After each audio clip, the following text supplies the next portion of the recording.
Nosotros, ¿qué podríamos ver, digamos, en la valoración de marcha de?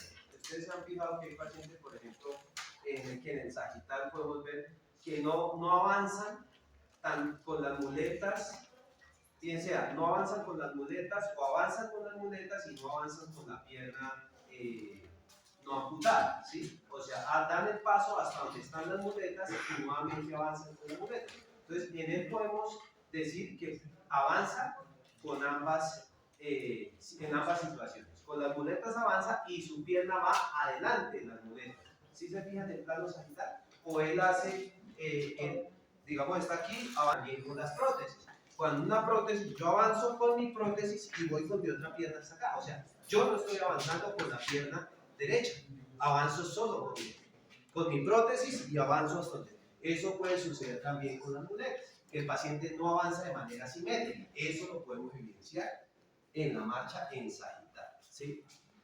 ¿Qué podemos evidenciar más en el caso en el plano sagital? No hay un contacto del talón pasa directamente. Eso, también podemos evidenciar, evaluar las fases de la marcha en la pierna no amputada, ¿sí? Entonces, ¿cómo está cumpliendo con las fases? Hay contacto de talón, apoyo plantar, apoyo medio, despegue de talón, despegue de dedos, fase balanceo, ¿cómo está? Eso lo podemos ver ahí. ¿Por qué lo podemos ver ahí? Y es una base para cuando nosotros coloquemos nuestra prótesis, vemos si en algo estamos mejorando o siguió igual, ¿sí? La idea es que aquí valoramos y definimos cómo está en este momento y después con la prótesis vamos a poder evidenciar si eso se empeoró o si eso mejoró en el paciente, ¿cierto? Entonces, por eso es importante siempre la valoración. Esta es la clave del éxito o del fracaso de un proceso. Si usted no tiene ese punto de partida, usted no va a poder cómo evaluar si mejoró o empeoró la condición del paciente, ¿sí? Entonces, ya con el video lo tenemos ahí, lo revisamos después. Se puede poner la prótesis y vamos a hacer lo mismo. Usted siempre se pone su prótesis con la prótesis. ¿Sí? O sea, usted se quita la válvula. Ah, listo, bien. Pero no usan ni media, o sea, ni venda. Vean lo que está haciendo él. ¿Cómo se la pone? Pues yo. Tranquilo, Alfonso, no hay lío, no va a ser cuestionado como se la pone ni nada. A la vez de que, como ya el estilo ya me engancha con Ah, ya.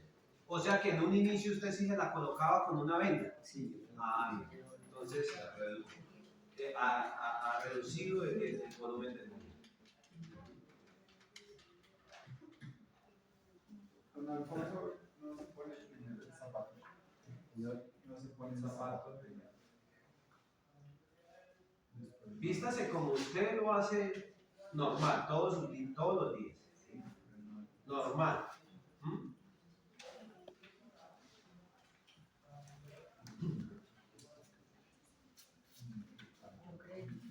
Por ejemplo, un factor importante de estos cinturones de suspensión es que la recomendación o de un vendaje, cuando ustedes recomienden a un paciente, lo ideal es que el vendaje o el cinturón vaya por debajo de la ropa interior. Cosa que cuando usted va al baño, entonces usted se puede bajar fácilmente sus interiores y no va a tener que desmontar el vendaje, desmontar el cinturón para poder bajar los interiores, ¿verdad? Entonces, eso es como recomendación. No sé si él lo viene haciendo, de pronto está variando en esa postura, pero es bueno que lo tengamos en cuenta y eso es como recomendación y ustedes lo deben de tener en cuenta. Tomen apuntes para cuando ustedes tengan un paciente que va a utilizar un cinturón, entonces recomienden ese detalle. Coloques el cinturón por debajo de la ropa interior para que cuando vayas al baño no tengas que quitarse la prótesis y ahí sí bajar el interior. ¿Sí? Entonces son detalles pequeños, pero que en su momento hacen parte de la rehabilitación.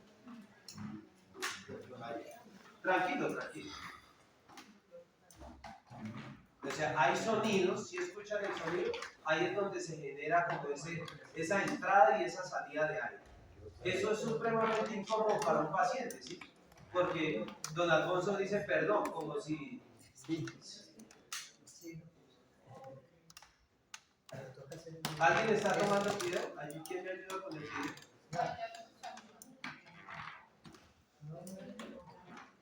con aire. Está con aire, sí, señor. Siempre suena así la prótesis. Hasta ahorita. Él dice que hasta ahorita, pero eso es muy normal cuando el socket realmente no está bien ajustado. ¿Sí? Entonces, esa entrada de aire es lo que hace que suene así y pues para él es incómodo. Es claro. Uno va a cualquier lugar y que esa vaina esté sonando así y dice, uy, pero ¿qué este señor no respeta? ¿Sí? No, sí, es normal. Es incómodo, ¿no? Las cosas. Entonces, esas son cosas que hay que tener en cuenta. Siempre el ajuste de la prótesis es importante. ¿Sí? La rodilla es bloqueada. La rodilla es bloqueada, sí, sí. Anda con rodilla bloqueada. O sea que podríamos estar pensando que es una rodilla geriátrica dentro de los manuales, o mejor dicho, dentro de los componentes que ofrecen los diferentes proveedores. Ellos manejan un bloque que se llaman rodillas geriátricas. Que las rodillas geriátricas dan respuesta a todo aquel componente que viene con bloqueo manual, normalmente. Con bloqueo manual. ¿Sí? ¿Señor? ¿Cómo lo hace?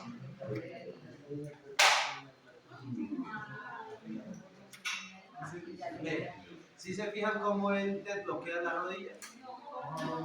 Voy a mostrarles nuevamente. Ahí está fijo. Y él oprime, o mejor dicho, saca el botón, el pin, y desbloquea la rodilla.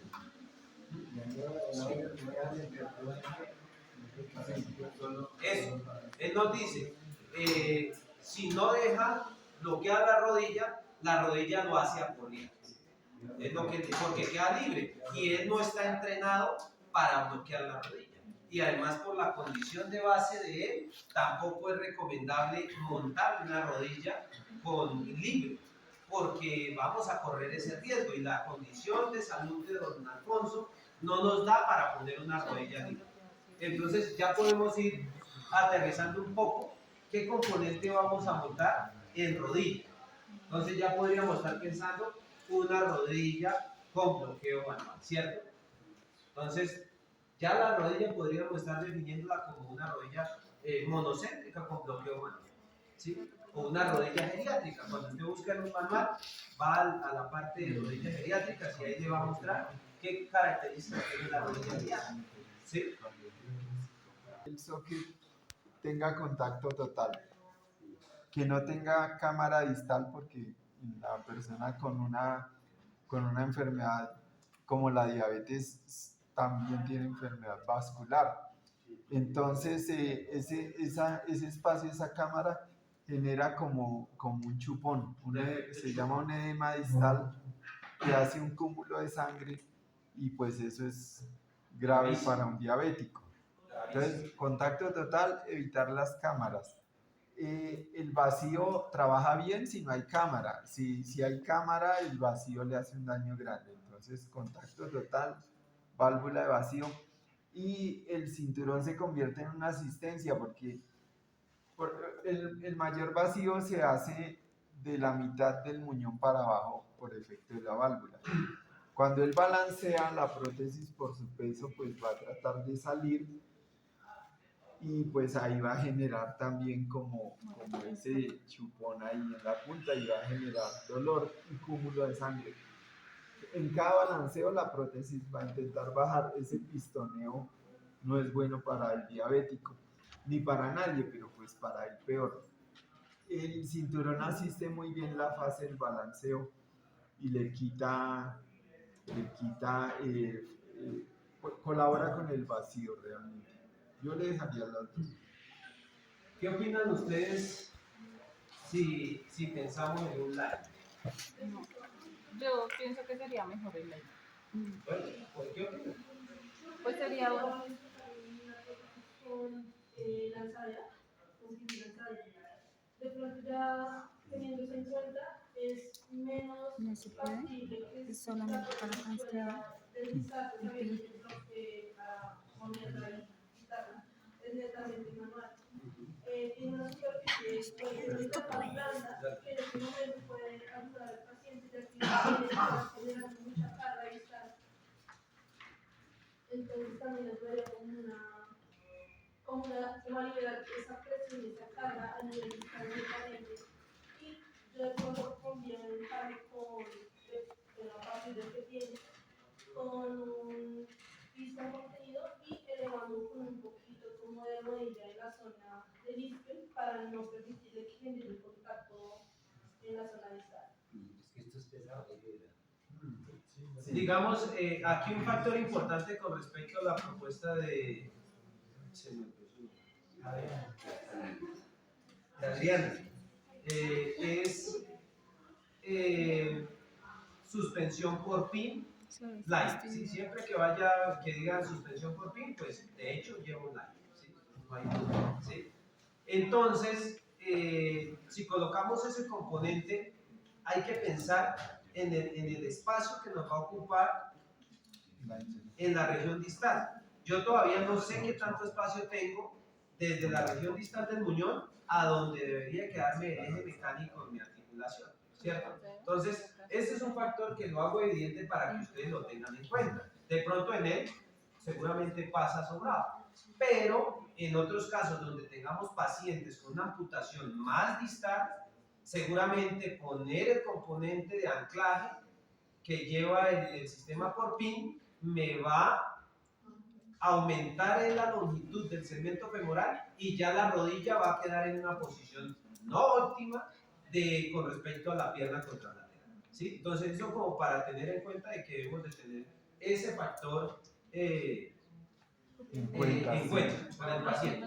Otra cosa, si nosotros definimos un liner, significa que nosotros no podríamos tomar molde, ¿cierto? Porque aquí estamos básicamente configurando. Y cuando estamos configurando, entonces estamos determinando qué es lo que necesitamos para el señor, ¿sí? Entonces, ¿hoy qué tendríamos que hacer? Solo definir ¿qué? La talla del liner, ¿sí? Y ya no la y llamar al proveedor, ¿sí? Y decir, mira, necesito tal liner con tales características. Y cuando nos llegue el liner, ahí sí citamos al paciente para empezar toma de molde con él. ¿Sí me hago entender? Mi profesión. Chicos, pilas aquí, muy de acuerdo con lo que dice el profe Jairo y también miremos el contexto en el que estamos haciendo este ejercicio. Es decir, gracias al apoyo de la ONG y de este trabajo interdisciplinario, pensamos en lo mejor para el paciente, ¿cierto? Y uno mira el contexto, dónde vive, a qué se dedica, su condición de salud y sobre eso hacemos la configuración más adecuada. Lo mismo pasa en una junta interdisciplinaria. En otros contextos, si no tenemos el apoyo de la ONG y tenemos lo que tenemos disponible, te decimos, bueno, plan B, opción B, aparte del liner, como evaluó Pedro, es este, pero los beneficios son estos. Esto es porque nosotros tenemos que tener una mentalidad siempre pensando lo mejor para el paciente, porque cada uno de ustedes va a ir a una junta a defender y a decir, lo ideal sería esto. Sí, que para el sistema cuesta 100 pesos más o 100 pesos menos, pero lo ideal sería que los usuarios tengan acceso y está cubierto por el sistema, ¿cierto? Entonces, no lo limitemos por eso. Entonces, en ese contexto, tenemos que abrirnos un poquito porque tenemos la opción de decir qué es lo mejor para el paciente. Ahora, la condición clínica que ya revisamos y técnica nos hace pensar en las opciones de los liners, porque en un transfemoral y con un PIN, y dependiendo de esa longitud, queremos evitar esa cámara distal, el peso de la prótesis puede jalar ese pin y se da la elongación que ya hemos visto en trastibial, que es inevitable en todos los liners, aunque la tecnología protésica ha hecho que desarrollen liners con matrices un poco más duras o rodillas distales más duritas que no se elonguen. Pero hay estudios que demuestran que la elongación en la fase de balanceo de ese pin siempre se va a dar y con el desgaste del liner más. Entonces el peso que puede sentir sumado al de la lanzadera va siempre a darse en la parte media distal del muñón por la lanzadera. Entonces a veces la lanzadera intrafemoral, si bien se ha estado utilizando, cada vez como que se tiende a recortar el uso de PIN. Hay casos especiales intrafemoral, pero si es diabético, si quiere evitar una parte distal, entonces podría haber otras opciones de liner, ¿cierto? Cushion con válvula, silín, etc. Pero todo es un conjunto de análisis, como decía el profe Jaime. Ahora, que elijamos o no un civil, un PIN o X tipo de liner con refuerzo matriz, nos va a cambiar lo de la toma de molde, porque debo tener el liner en físico que decidí para tomar ese molde que hice el profe Jaime. No puedo tomar un uniforme que tengo acá y que preciso le consigo una talla y que después me traigan uno con Ensilin o un Ensilicona o uno en gel, porque el porcentaje de reducción va a ser diferente. Todo eso hay que tenerlo en cuenta si nuestra decisión es tomar Lightning. Ahora, en otros contextos, como con los usuarios del 6CR, que ellos manejan solo polipropilén y válvula, y o válvulas, entonces tenemos que ceñirnos a eso y es el contexto el que da a utilizar eso. Por eso es muy importante mirar las expectativas del usuario, pero también de qué aporta y qué nos puede proporcionar realmente. Gracias. ¿Sí? ¿Alguna pregunta? ¿Duda? Con respecto a la valoración que hizo la profe Lina, que por ejemplo tenía una tendencia a la flexión. Y normalmente los amputados trafemorales, cuando tienen de pronto una amputación tercio-proximal, tienden la tendencia a una abducción, ¿cierto? Entonces, el PIN nos da una limitante para nosotros poder conectar, alinear sus componentes en la región distal, porque el PIN nos dice el fabricante que debe de ir totalmente centrado sobre el eje longitudinal del muñón. Entonces, cuando nosotros montamos ese componente a nivel distal, pues él me va a dar la dirección que lleva el muñón. Pero si él tiene una tendencia a la flexión de muñón, entonces va a ir hacia anterior. Y yo en anterior no puedo montar esa rodilla. Si ustedes se fijan, la regla general casi en todos los casos intrafemorales es que el eje de la rodilla va normalmente posterior con respecto a la región distal del muñón, porque estamos buscando la alineación de ese eje con respecto a la línea de carga. Entonces, normalmente siempre se da esa condición, casi en la mayoría de los casos, y en él no va a ser ajeno. Entonces, si colocamos el pin, eso nos va a limitar. Significa que tendríamos que pensar en un desplazador o otro componente que también están disponibles en el mercado, pero eso significa que se incrementan costos.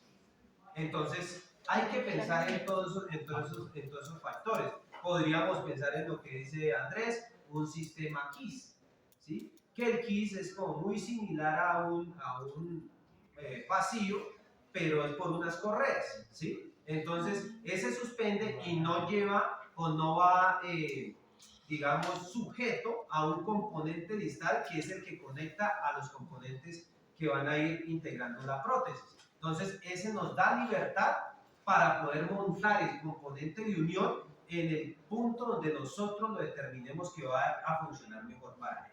O sea, podemos pensar en varias opciones, ¿sí? O sea, hacemos este paréntesis como para que ustedes vean que esto no es tanto como una cuestión de que es que así van todos, no, sino hay muchos factores que determinan ese plan de tratamiento. Entonces, pues eso es importante definirlo, que lo definamos. Nos vamos a ir por PIN, por liner, sin importar si es con PIN o si es sistema KISS, o si, porque también podemos pensar en válvula de vacío, con liner también se podría pensar, como viene él, solamente que le colocamos el liner, es una membrana que nos ayuda a proteger el muñón de esa fricción directa sobre el socket. Entonces el liner es algo que nos va a ayudar para la comodidad del muñón y la salud del muñón de él, ¿sí? Entonces eso nos ayudaría. Entonces es bueno que lo definamos porque aquí es donde vamos a solicitar esos componentes, ¿sí? Con él tendríamos que, si definimos liner, hoy no podríamos tomar el, solamente tomamos medidas y demás y dejamos ahí, hacemos la solicitud y en cuanto llegue el liner lo llamamos nuevamente a él y le decimos necesitamos que venga. Cuando venga ya empezamos, montamos el liner, verificamos que el liner cumpla con las expectativas y los parámetros técnicos y empezamos la toma de vuelo. Otro factor importante, ¿qué tipo de diseño de socket le haríamos a él? ¿Por qué? Porque pues lo que vemos es el principio de la discusión contenido, lo que usted decía, que fueron haciendo modificaciones. Solo porque él venía utilizando un disco. Pues Profe, yo lo haría con carga isquiática para liberarlo de la zona distal. no. Pero el disco contenido también debe liberar zona distal, no solamente el cuadrilateral o con carga isquiática, como lo dices. Profe, porque elige un contenido más compatible con el uso de liners por el anillo de mando. Normalmente el cuadrilateral hay que hacer ahí un corte irregular y termina recogiéndose de la parte lateral o haciendo un rollo en la cara ¿Y qué interna. y con respecto a la condición del paciente, Candado óseo. qué haría que usted defina un diseño o el otro? Con la condición de que es más fundamental que sobre importancia del aire. Bueno, también ¿Qué sería lo de que con condición? el cuadrilateral, pues digamos que puede haber compresión en la parte de escarpa, en el triángulo de escarpa, entonces no sería bueno. Eso es muy importante y si vemos la condición de don Alfonso, tiene mucho que ver con eso. Porque por ahí pasa el paquete vasculonervioso y ustedes saben que el cuadrilateral tiene un compromiso de una contrapresión sobre ese triángulo de escarpa, ¿sí? Y si yo configuro ese cuadrilateral, pues seguramente no va a entrar a ser tan óptimo para la condición que tiene problemas vasculares, hipertenso, diabético y otras cosas que por ahí mencioné, que alcancé a escuchar de lo que valoró la profelina. Entonces todo eso es importante. Entonces, si nosotros vamos y leemos las condiciones o una de las ventajas que tiene el lobo longitudinal con respecto al cuadrilateral, es esa que acaba de mencionar Lili. ¿Sí? Entonces, eso es importante. Yo igual me iría por un diseño lobo longitudinal por la condición de él, teniendo en cuenta la condición del paciente. ¿Algo más? Profe, yo no... Lo que hablábamos quería de todas las etapas biomecánicas, aunque dimos una vista rápida, pensemos en cuanto a lo que dice nuestra compañera, también la distribución o longitudinal, la ventaja que da en la compresión de todos los músculos, retorno venoso que va a ser importante, ¿cierto? Para nuestro usuario, y también todo el tema de estabilidad de la pelvis, que alcanzamos a mencionar ahí, es esa del candado óseo. Entonces, ¿cómo yo estabilizo más la pelvis? Y eso me va a repercutir en la estabilidad y en los tiempos de apoyo de un lado y del otro, porque tenemos una extremidad contralateral que cuidar. Entonces, si yo no tengo estabilidad en el lado amputado, cuando me paro sobre la prótesis, pues compenso con otras desviaciones, le cargo más peso a la otra extremidad y es una extremidad que queremos cuidar. Entonces, si estabilizo pelvis o estabilizo miembros inferiores e incluso columna, vamos a tener menos inclinaciones laterales. Entonces, eso lo vimos la vez pasada, lo vamos a reforzar este viernes en la biomecánica. Entonces, esos son los beneficios que traería el isquio contenido. Pero acá yo decía que es muy cierto, por más que él venga con un cuadri o con un híbrido que a veces es producto de un socket mal hecho, tenemos que saber defender desde lo técnico y clínico todos los beneficios que le trae al paciente el cambio. Si el paciente lo entiende la entidad que lo apoya, el médico tratante, pues él va a estar más dispuesto al cambio. Pero si no lo entiende y nosotros no le explicamos eso, pues no va a funcionar como queremos. ¿Algo más? ¿Qué nos haría falta de eso?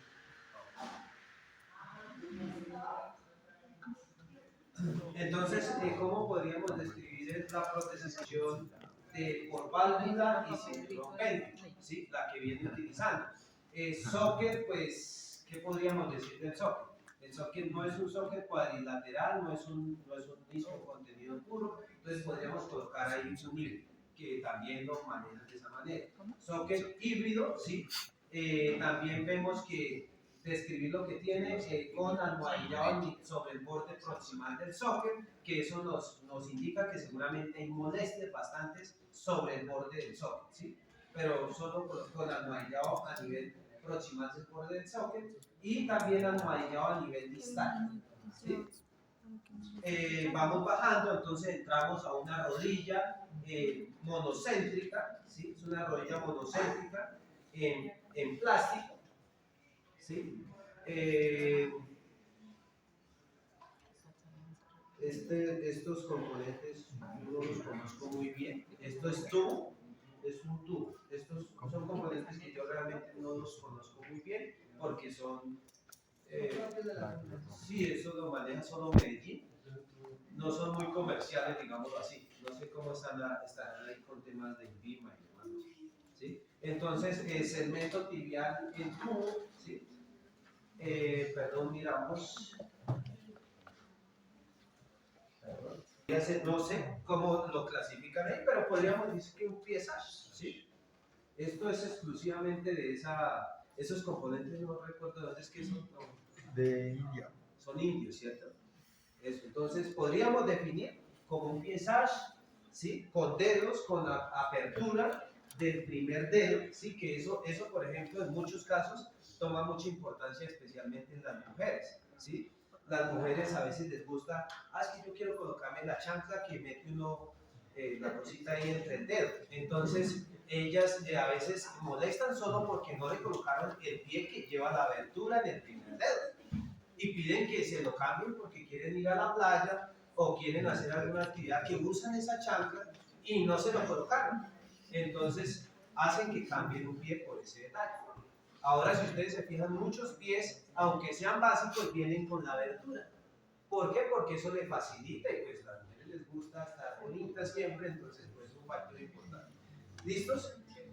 Él no carga peso, él no hace actividades que exijan esos componentes protésicos. Diferente si me los ponen a mí, porque yo sí exijo, o usted, exigimos esos componentes. Ahí sí tocaría pensar. Si vamos a pensar en liviano pero resistente, pensaría yo en un titanio, ¿sí? Porque el acero todavía es muy resistente, pero es pesado. Entonces, no me iría por el acero. Aunque la condición por la juventud y demás, pues podría uno aguantar un peso más. Entonces, esos son factores a tener en cuenta. ¿En qué vamos? ¿Ya escribimos la prótesis? Atención. Ayúdenme a definir las ustedes. ¿Nos vamos por line o no? Nos quedamos sin line. Yo opino, ¿no? Sí, no es muy importante, pero un liner puede ser algo que en un futuro nos va a traer problemas, puede cambiar el liner. Cosa que si podemos hacer un socket de prueba, si el muñón llega a fluctuar, podemos hacer otro socket de prueba en casa, reduciendo más. El liner no va a ser así tan fácil de pedir. Eso es un factor importante a tener en cuenta. Yo estoy de acuerdo también con el compañero, adicionando que el liner en esta posición, como él es diabético, le va a generar cierto grado de presión y no sabemos ese grado de presión cómo le puede llegar a afectar su circulación, generándole más problemas por la diabetes que él mismo presenta.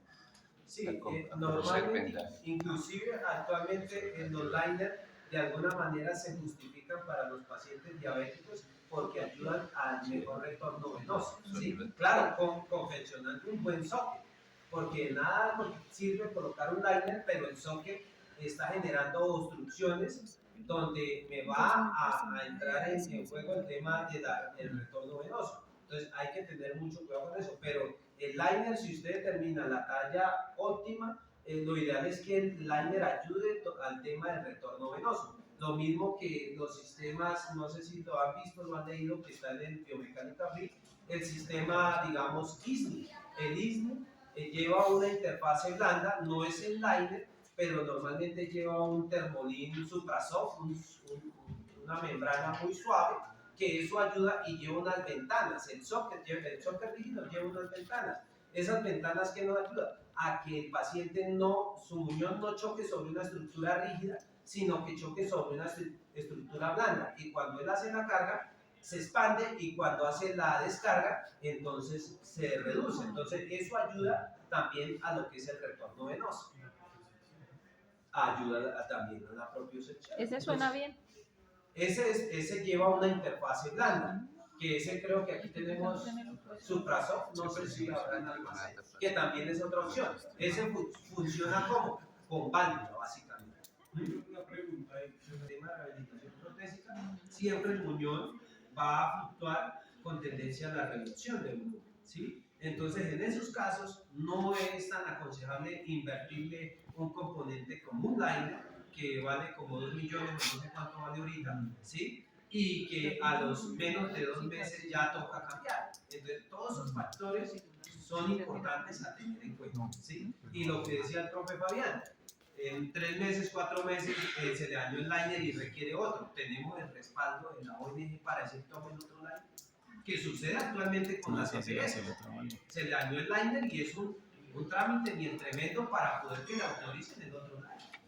Entonces, esos son cosas a tener en cuenta cuando nos vamos por X, Y, Z tratamiento del paciente. Entonces, pues, definamos entonces qué suspensión de colocar. Si es de vacío, vale, si es con membrana, 2.700.000. ¿Perdón? Vale 2.700.000 bueno. si es con membrana. Con membrana y coaxial. Si es para lanzadera, pues vale 1.800.000 o 2, pero entonces se adiciona la lanzadera, ¿no? Es adicional, no va con el sistema de lanzadera, o sea, la suspensión. Así sí. Entonces ahí se sube a 2 millones. Aunque uno piense que eso no sea tan importante, pero pues la verdad sí, porque a veces uno comprar un jarabe lo descuadra, ¿cómo será comprar un liner? Entonces también hay que considerar también las posibilidades del paciente. Si el paciente dice, no hay problema, yo me compro unos 3, pues bueno. Pero sí, en este caso no. Pero sí, entonces es un punto que se debe tener. Sí. Ahorita, por ejemplo, lo que les comentaba, tenemos el apoyo de una ONG, ¿sí? Pero uno podría decir, listo, sí, la ONG, lo ideal o el objetivo o las expectativas es que la ONG pues nos dé continuidad en el apoyo para los pacientes, pero pues todo puede pasar, nada está escrito, ¿sí? Nada es rígido. Entonces, ¿qué proponen? ¿Qué sistema le pondríamos a él? Pasivo. ¿Directamente a ese sistema rígido o haríamos algo adicional? Y una pregunta, ¿sería posible poner como una interfaz de suplasor para tener en cuenta lo del borde que tiene, para generar una prueba? A mí me parece bien esa propuesta. ¿Va a hablar algo? A mí me parece bien y yo creo con lo que han aportado ustedes, yo me inclinaría por una interfase blanda, no liner, pero sí un suplasor, un material super blando con sistema de suspensión por válvula y cinturón. Ese para mí sería el sistema de suspensión que recomendaría. Lógicamente, pues todo está de acuerdo viendo la pertinencia, ¿sí? Con él tendríamos la facilidad que un suplasor pues no tiene un costo tan elevado y es algo que lo tenemos de alguna manera disponible. Y además Jairo que nos permite, como hemos usado, está caminando, pero es muy diferente ya usar contacto total y apoyo, y en ese proceso de formación-producción que use un socket de prueba en cualquier material que reduzca, que pongamos cuñas, que trabajemos con el vendaje, con el ejercicio y con un contacto total, a hacer ya una prótesis definitiva, que es otra cosa que no pasa en la realidad en los laboratorios, ¿cierto? Que tenemos el espacio para que entrene, la lleve incluso y la use un fin de semana, y cuando ya es reducido, hacemos lo que les definitivo, un suplasor con el material que se llama manafibra de carbono y la resina. Y eso pasa entonces en el sector productivo real. Colocan la prótesis con un material termoplástico porque flexible. Blanda alguien lo puede interpretar como pilar, por ejemplo.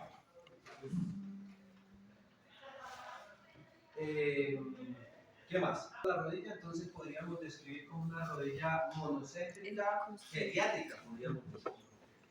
Sí, si decimos geriátrico, ya sabemos que si mencionamos el geriátrico, ya sabemos que es una rodilla que va con bloqueo manual, pero también lo puede colocar así. Entonces, rodilla monocéntrica con bloqueo manual también, ¿sí? Y pueden ustedes ir y revisar los catálogos, ¿sí?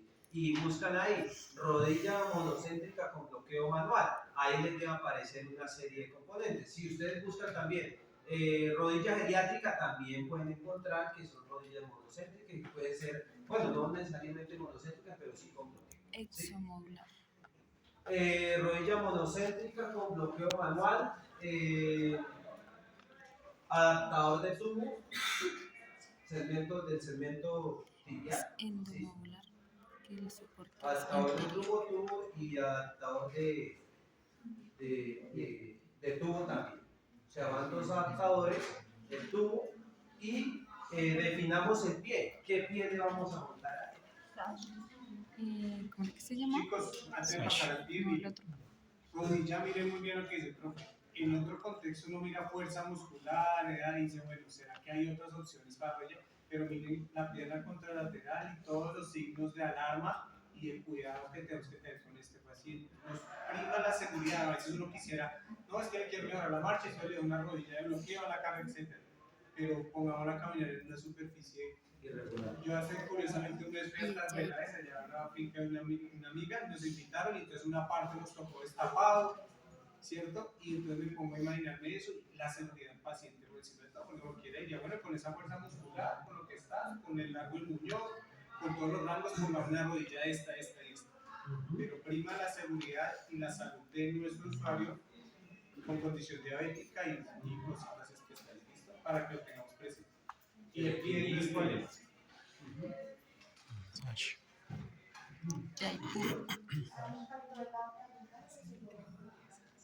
Ah, sí, una vez faltó el adaptador de caja, ¿sí? Entonces hay diferentes sistemas para uno hacer la conexión al socket, ¿sí? Entonces hay unos que vienen para la línea de autobuses, llaman los 5R1, que es un bloque de madera conectado a un 4 agujeros piramidal macho o hembra, como usted lo considere, de acuerdo a cómo termine el componente de unión de la rodilla.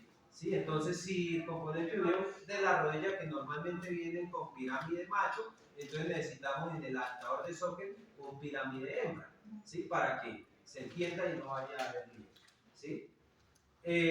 Sin embargo, esto lo estamos describiendo a grandes rasgos. Ya ahorita con esta referencia nos toca ir a buscar en los catálogos, ¿sí? Y ver dentro de diferentes catálogos cómo posiblemente quedaría esa configuración. Importante mencionar ahí que quede, que sea en aluminio, ¿sí? Componente en aluminio, ¿sí? Para que eso nos quede óptimo,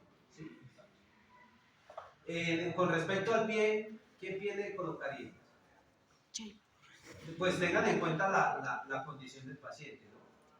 Él es, ¿cómo lo podríamos clasificar dentro de la movilidad de él? Un K2. ¿El K2 qué nos dice?